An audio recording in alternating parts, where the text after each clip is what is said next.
आखिरकार सत्य तो यह है कि तुम अकेले हो।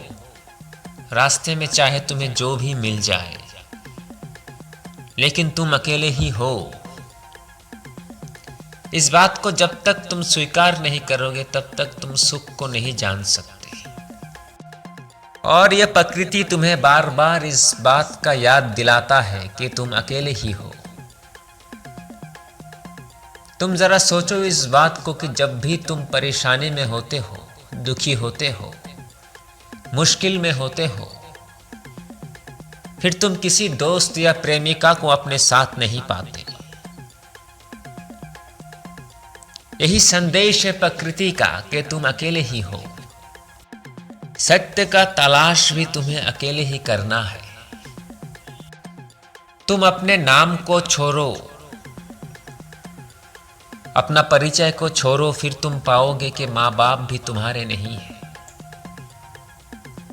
तुम अपने धन को छोड़ो, फिर तुम पाओगे कि तुम्हारी प्रेमिका, तुम्हारे बच्चे, तुम्हारे बीवी ये भी तुम्हारे नहीं है।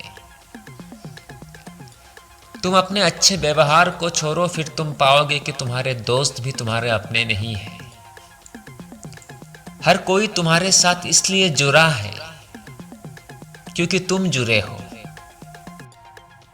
तुम चाहे जितना भी कोशिश कर लो, लेकिन एक दिन तुम्हारा ये ज्ञान, तुम्हारा ये धन, ये अच्छे व्यवहार, तुम्हारा ये परिचय कुछ भी तुम्हारा साथ नहीं रहेगा। फिर तुम कौन होगे? इस बात को जरा सोचो। सब कुछ त्याग करने के बाद जो तुम्हारे साथ रहेगा वही तुम हो।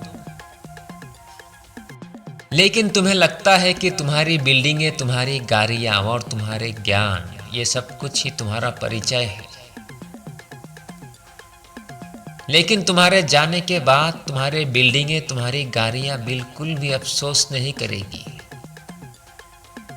तुम्हारे बनाए हुए बिल्डिंगें कभी ये नहीं कहेगा कि इस व्यक्ति ने हमें बनाने के लिए इतना मेहनत किया, आज वो व्यक्ति इस दुनिया में नहीं है। तुम रहो या ना रहो, तुम्हारी बिल्डिंगें और तुम्हारी गाड़ियां वैसे का वैसा ही रहेगा जैसा पहले था। मतलब तुम्हारे होने से या ना होने से उनको कोई फर्क नहीं पड़ता। लेकिन तुमने अपनी सारी जिंदगी इसी को बनाने में लगा दिया। खुद को जाने बगैर तुम जो कुछ भी जानोगे सब व्यर्थ है।